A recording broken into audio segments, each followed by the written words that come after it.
याद रखिए, हम लोग पृथ्वी पर हैं। पृथ्वी पर सबसे अधिक प्रभाव उन चीजों का है जो इसके साथ है। पृथ्वी के साथ कौन सी रचनाएं हैं? आसमान है, हवा है और जो कुछ भी है। बाकी पृथ्वी पर रचनाएं हैं, पेड़ पौधे हैं, जीव जंतु है, पानी है, और इसके अलावा फिर चंद्रमा है, सूरज है। सबका एक दूसरे पर प्रभाव पड़ता है।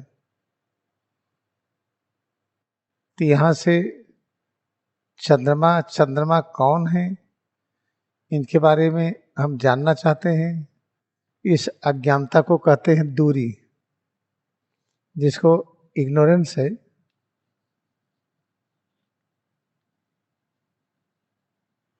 इग्नोरेंस, और इसी को अज्ञानता कहते हैं, इसी को अविद्या कहते हैं, इसी को दूरी कहते हैं, इसी को लैंड कहते हैं, और यही स्पेस है। ये सब एक ही है, अलग अलग नहीं है। तो चंद्रमा के बारे में पता नहीं है तो क्या है? लैंड के बारे में ज्ञान नहीं है, इस स्पेस के बारे में ज्ञान नहीं है। तो जहां पर अविद्या, दूरी, लैंड, स्पेस है, वही समय भी होता है। चंद्रमा के बारे में जानने के लिए कितना समय लगेगा, या चंद्रमा पर जाने के लिए कितना समय लगेगा? इस तरीके से एक यात्रा होती है, और चंद्रमा पर जाने के लिए कितना प्रयास हो रहा है। हर देश चाहता है कि हम चंद्रमा पर पहुंचे, वहां घर बनाए, न जाने क्या क्या। तो ऐसा क्यों है? क्योंकि हर व्यक्ति का लक्ष्य है प्रॉफिट होना। हम जो भी हैं, हम कहीं पर भी हैं, हम इस तरह से हम बैठे हैं या खड़े हैं, जो भी हैं, चलो हम बैठे हैं, क्रिया योग ध्यान कर रहे हैं। जो कुछ भी हमारा लक्ष्य क्या है? प्रॉफिट होना। प्रॉफिट किसको कहते हैं? जो इन सब चीजों से मुक्त हो। जैसे एक आम के बीज का लक्ष्य है वृक्ष बनना, आम का वृक्ष। एक बीज का लक्ष्य है वृक्ष में रूपांतरण। एक जायगोट का लक्ष्य है अपने विशालतम रूप में रूपांतरण। अगर मुर्गी का जायगोट है तो मुर्गी में बनेगा, मुर्गा या मुर्गी। जैसे अगर गाय है, भैंस है, बकरी है, उसका जायगोट है तो गाय, भैंस, बकरी में रूपांतरण। हमारा जायगोट है हम रूप में।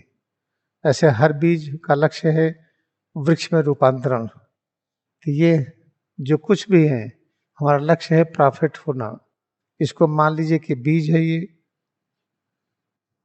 हम बीज रूप हैं। इसको कहते हैं मिनी आकार, छोटा रूप, और ये है वृक्ष रूप। इसको कहते हैं विशाल रूप। ये छोटा, ये बड़ा, दोनों को एक साथ होने को कहते हैं माँ। माँ जो लेटर है, बीज और वृक्ष को एक साथ जब आप अनुभव कर लेते हैं, तब माँ स्थिति को प्राप्त हो गई। अर्रा कहते हैं वो शक्ति जिस शक्ति की हमें प्रतिपल आवश्यकता होता है, बोलने के लिए, सुनने के लिए, देखने के लिए, काम करने के लिए। शक्ति कम हो तो नींद नहीं आएगी, स्वप्न नहीं देख पाएंगे, जागृत अवस्था नहीं होगी। सब में शक्ति ही चाहिए, तो इसको कहते हैं अर्रा। और किस शक्ति की आवश्यकता है? इसमें आ है। आ के बारे में आप कई बार सुन चुके हैं। आ कहते हैं ब्रह्मा, विष्णु, शिव की शक्ति, यानी सृजन, सुरक्षा, परिवर्तन की शक्ति। इसके बाद क्या है? माँ है। माँ तो आपने समझ ही लिया। तो हर व्यक्ति का लक्ष्य है राम होना, तो सीता क्यों नहीं होगा?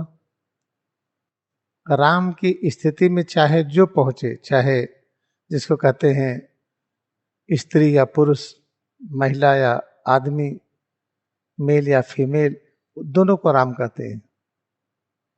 राम एक पोजीशन है। जैसे कोई भी डॉक्टर हो जाए, लड़की या लड़का, कोई इंजीनियर हो, लड़की या लड़का, ये तो तय है, कोई भी इंजीनियर हो। तो इसी तरह से राम का अर्थ ये नहीं है कि राम ये नर थे और सीता नारी थे। इस भाव में आएंगे तो क्रियायोग नहीं पढ़ पाएंगे, आपको क्रियायोग की भाषा में पढ़ना पड़ेगा। जैसे फिजिक्स की भाषा क्या है? फिजिक्स की भाषा है कि हमने काम किया तो हमने कितना काम किया, वर्क कितना हुआ। फिजिक्स में एक चीज पढ़ाया जाता है, इसकी वजह से अगर आदमी जीवन जिए तो दिक्कत हो जाएगी। ये है प्रारंभिक जगह, हमको यहाँ पहुंचना है। अब यहाँ से यहाँ चलते हुए हम यहाँ पहुंचे, और दूसरा तरीका है हम सीधे यहाँ पहुंच गए। तो प्रथम बिंदु अंतिम बिंदु के बीच में न्यूनतम दूरी को जब हम बल से गुणा करते हैं तो वर्क डन होता है। बल को मान लीजिए कि हम F से लिख रहे हैं, और ये क्या है? दूरी है। ये A है, ये B है, दूरी है। तो वर्क डन कितना होगा? ये होगा ये जो बल लगाए थे वो और दूरी। लेकिन पता था कि ये तो ज्यादा दूरी चल रहे हैं, इसको नहीं मानेंगे। या खूब चल करके हमको वापस आकर के यहाँ बताना है क्या काम हुआ। हम चल करके यहाँ आ गए तो D जीरो हो गया, सारा काम जीरो हो गया। ये फिजिक्स की भाषा है, भले गलत या सही हो। अगर आपको फिजिक्स पढ़ना है तो इसको मानना है। ऐसे ही अगर आपको क्रियायोग समझना है तो मेल फीमेल का चक्कर छोड़िए। उम्र क्या है, जाति क्या है, और प्रोफेशनल कल्ट संप्रदाय क्या है, हम हिंदू हैं कि मुस्लिम है कि सिख है कि ईसाई है, इससे दूर हटिए। इन सब चीजों से आप क्रिया की भाषा में आइए। क्रिया की भाषा क्या है कि प्रत्येक व्यक्ति एक बीज रूप है। इस बीज रूप को कई तरह से कहा जाता है। मिनी कॉस्मॉस है, सिर से पैर की उंगली तक इसमें पूरा कॉस्मॉस है, पूरा ब्रह्मांड इसी में है। ब्रह्मांड जो अतीत में था, जो अब है, जो आगे रहेगा। और फिर इसका लक्ष्य क्या है? वृक्ष में रूपांतरण। वृक्ष क्या है? प्रॉफिट। जब आप प्रॉफिट हो जाते हैं तो आप कैसे रहते हैं? सभी लैंड और दूरी के साथ होते हैं। दूरी और समय आप में विलीन हो जाता है, आपसे प्रकट होता है। तो दूरी और समय क्या है? हमको चंद्रमा के बारे में कितनी दूर है पता है, उसके बारे में ज्ञान नहीं है, अज्ञानता है। इसलिए अज्ञानता, अविद्या, दूरी और लाइन और स्पेस सब एक दूसरे के परे आए हैं। जो प्रॉफिट होगा वो लाइन और दूरी उसके वश में होता है, समय उसके वश में होता है। हमें बनना क्या है कि हम इस बीज से प्रॉफिट बने। और इस स्थिति क्या कहते हैं? आराम। माँ कहते हैं जो बीज रूप है और जो प्रॉफिट का रूप है, हम एक साथ दोनों की अनुभूति में रहें। हम प्रॉफिट है, इसका मतलब ये नहीं कि हम इस पृथ्वी से अलग हैं। ब्रह्मांड की संपूर्ण रचनाओं के साथ हम एक है, और संपूर्ण रचनाएं जहां से प्रकट हुई उसके साथ भी एक है। तो उसको कहते हैं प्रॉफिट। तो ये है। अब ये कैसे होगा? ये इसको होने के लिए क्या करना चाहिए? ये समय और दूरी समझना है। तो समय और दूरी समझने के लिए क्या करें? सिर से पैर की उंगली तक हम कौन हैं पता नहीं, तो अज्ञानता है। इसी अज्ञानता को दूरी कहते हैं, इसी को लैंड कहते हैं, इसी की स्पेस कहते हैं। तो पता ही नहीं है। तो अपने बारे में जानकारी पाना आसान इसलिए है कि अपना स्वरूप अपने निकट है। ये चलो, चंद्रमा कौन है, सूरज कौन है, नक्षत्र ग्रह क्या है, तारा मंडल क्या है, आसमान क्या है, ये क्या है, आप इस तरह से आप समझिए। बहुत कठिनाई समझने में, उसी कठिनाई को दूरी कहते हैं, उसी को लैंड कहते हैं, उसी की स्पेस कहते हैं। वही अविद्या है, अज्ञानता है, और वही उसी को समय भी कहते हैं। हर मानव का लक्ष्य है समय और दूरी जो हमको बांध रखा है, हम उससे मुक्त हो जाए। जो समय दूरी से मुक्त हो जाएंगे, हम किसी रस्सी के बंधन से मुक्त हो गए तो रस्सी हमारे हाथ में है। हम जैसा चाहें वैसा करें रस्सी के साथ। अपने को हम स्वयं बांधे या ना बांधे, कोई हमको ना बांधे, रस्सी हमें ना बांधे, हम स्वयं रस्सी से अपने को बांधे या छोड़े। इसको कहते लिबरेशन, इसको कहते मुक्त अवस्था। इसको समझने के लिए जानना आवश्यक है। जो आंखों से देखते इसके बारे में भी जानिए। कोई कहते हमको बिल्कुल जानने की इच्छा नहीं है, अच्छी बात है। इसको जानने का मन है ही नहीं, क्या है? हम तो क्रिया योग ध्यान करेंगे, ऐसा अगर है तो बहुत अच्छा है। ऐसा कौन था? जैसे परमहंस योगानंद। चंद्रमा क्या, सूरज क्या, पृथ्वी क्या, ये क्या, वो क्या, कुछ हमसे मतलब नहीं। हम कौन? हमको अपने को जानना है। अपने को जानने के बाद सब जान गए। वो स्वामी तीर्थगिरी अपने को जानने के बाद ये सब जान गए कि सूरज परिक्रमा करता है, वही दिए हैं। इससे पहले किसी ने लिख के दिया नहीं है। इसके पहले जो भी गणित था वो गलत था, वो कैलकुलेशन गलत था।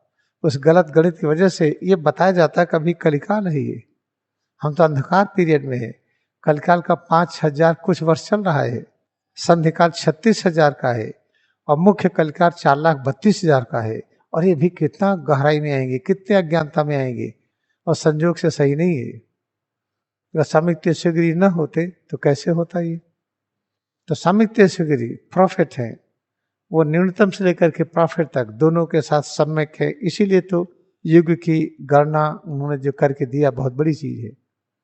इसको समझना इसलिए आवश्यक है कि इससे ब्लड प्रेशर दूर होगा, गठिया दूर होगी, मानसिक चिंता दूर होगी, डर दूर होगा, भय दूर होगा, अनेक प्रकार के जो कष्ट हैं ये दूर होंगे। आप कहते हैं कैसे होंगे? करके देखिए,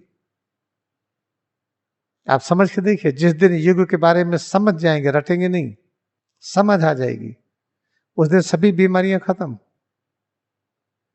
चलो युग का छोड़ो, दोनों पैर है, हाथ है, पीठ, पेट, सीना, गला, चेहरा, ये सब है। इसमें किसी अंग के बारे में समझिए। जिस दिन पूरी तरह समझ में आ गया, सारी तकलीफ गायब हो गई। एक तकलीफ ये है चंद्रमा कौन है ये भी पता चल जाएगा। हमारे चंद्रमा के बीच में दूरी है, पता चलेगा दूरी है ही नहीं, हम चंद्रमा पर ही बैठे हैं, हम बिना रॉकेट के गए हैं। इस तरीके से आप देखिए, ये एक विज्ञान है जो आप पढ़ रहे हैं, इसको ऐसे मान करके चलिए। ऐसा नहीं मानेंगे तो चल नहीं पाएंगे। आपको फिजिक्स पढ़ना है तो फार्मूला याद रखना है, work done equal to force into displacement. ये डिस्प्लेसमेंट है। ये डिस्प्लेसमेंट कहते हैं पहले और अंतिम बिंदु की न्यूनतम दूरी। अगर हमें कोई काम करके पहले बिंदु पर ही आ जाना है तब तो डिस्प्लेसमेंट 0 हो गया, तो वर्क डन 0 हो गया। अगर इसे व्याख्या कर दे हम ठीक ठीक, तो अगर हम यहाँ ए से चले और बी तक गए, फिर ए पर आए, फिर ए पर कभी नहीं आ पाएंगे। लेकिन इसको अभी बताएंगे नहीं हम। जैसे हम यहाँ से जाते हैं, अभी हम लोग किचन में जाएंगे खाना खाने, यहाँ से वहां से गए या अपने कमरे में गए, वहां से आए, फिर यहाँ से अपने कमरे में जाइए। आप जहां से आए थे वहां पहुंच गए, कभी नहीं पहुंच पाएंगे। वो कमरा आपका बदल गया है, आप भी बदल गए। न आप वो है न कमरा वो है। यह है क्रिया की भाषा। जो पानी हम पीते हैं, पानी का प्रत्येक मालिक्यूल एक अलग होता है। दो मालिक्यूल एक जैसे नहीं होते हैं, दो हाइड्रोजन एटम एक जैसे नहीं होते हैं, दो इलेक्ट्रॉन एक जैसे नहीं होते हैं, दो प्रोटॉन एक जैसे नहीं होता है। इस पल यहाँ जो आप हैं, कल इस पल यहाँ आप नहीं थे। यही पल यही जगह कुछ और तरह से थी, आपको दिख नहीं रहा है, आज बदल गया है। इससे चूंकि हमें सभी कष्टों से मुक्त होना है, इस चीज को हम समझा रहे हैं। कोई कहे बड़ी डीप फिलॉसफी समझा रहे हैं, डीप फिलॉसफी नहीं है, हम आपको सत्य से परिचय करा रहे हैं। ये सब सुनते हुए आप इसमें उबिए मत, फिर सिर से पैर की उंगली तक स्वरूप में एकाग्रता बढ़ाते हुए सुनिए। क्योंकि पैर न होता तो यहाँ आते नहीं। पैर है, पीठ है, पेट है, सीना है, गला है, आंख कान है, सब यहाँ पर बैठे हैं। तो जिसकी वजह से यहाँ बैठे हैं जिसके साथ, उसको क्यों भूलेंगे आप? इसको सुनते ही सोचिए, पैर कहाँ है, पीठ कहाँ है, पेट, सीना, गला, चेहरा, सिर कहाँ है। इसको अनुभव करते फिर सुनिए। आपको ठीक करना तो हमारी जिम्मेदारी है, आप क्यों चिंता करते हैं? हम जो बताए आप करते चलिए। कोई यमराज आके ले नहीं जा पाएंगे, गारंटी है। बस सुन के करते रहिए, इसको ध्यान से सुनिए। और न कर पाइए चिंता न करिए, बनत बनत बन जाइए, प्रयास करते रहिए। बस इतने कॉन्फिडेंस से कह रहे हैं तो ये क्या गलत नहीं है, ये सही है। बस आज से अगर आपने मान लिया कि हम राम नहीं हो सकते हैं, क्योंकि हमारा नाम तो अनीता है, हमारा नाम तो श्यामा है, हमारा नाम तो कुछ, हम तो लड़की, हम राम कैसे हो पाएंगे? तब आप क्रिया योग नहीं सीख रहे हैं। और राम एक ज्ञान की अवस्था है जिसको कहते हैं सबकी सुरक्षा की व्यवस्था। और ये राम से कौन चीज प्रकट होती है? सृजन का नियम, निर्माण का नियम। किस तरीके से अगर आपको क्रिया सीखना है तो दिमाग में जब तक यहाँ रहिए, ये हटा दीजिए दिमाग से, आप लड़की हैं कि लड़का हैं, उम्र क्या है, जाति क्या है, धर्म क्या है, राष्ट्र क्या है, थोड़े समय के लिए इससे ऊपर उठ जाइए। गहरी नींद में क्या होते हैं आप? गहरी नींद में पता नहीं है आपको कि आपकी जाति क्या, धर्म क्या, स्थान क्या, जन्म स्थान क्या, राष्ट्रीयता क्या, ये सब कुछ नहीं पता। तभी तो गहरी नींद आती है। और गहरी नींद ना आए तो आप बहुत बेचैन हो जाएंगे। गहरी नींद किसके लिए आवश्यक नहीं है? जो इस नियम में जागृत अवस्था में रहता हो, जो जग करके जागृत अवस्था में इसी भाव में रहता हो जो हम आपसे कह रहे हैं। तब देखिए सब चीज सूक्ष्म विषय है हमारा। इसके बाद अंग्रेजी क्लास भी है। आपको इतना हम बता रहे हैं, इसको ऐसे बनाए रखेंगे हम, ज्यादा बताएंगे समझ में नहीं आएगा।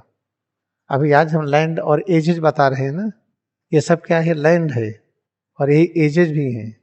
यही समय और दूरी है, दोनों यही है। समय दूरी एक ही होता है, दो नहीं होता है।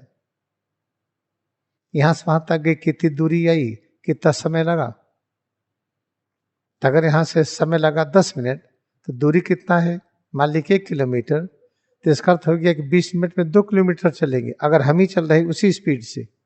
इसका अर्थ हुआ कि जब दूरी समय के समानुपाती है, इस समय और दूरी एक है, आप 2 मानिए तो आप क्रिया नहीं सीख रहे हैं। आप अपने सभी कष्टों से मुक्त होने के लिए आए हैं ना, केवल हाथ पैर चलाने के लिए नहीं आए। किस तरह से इसको आप समझिए ध्यान से। आइए हम इसी सिद्धांत में आपको अभ्यास करा दें। अभ्यास में इसको जब आप सुनिएगा तो अच्छी तरह समझ में आएगा।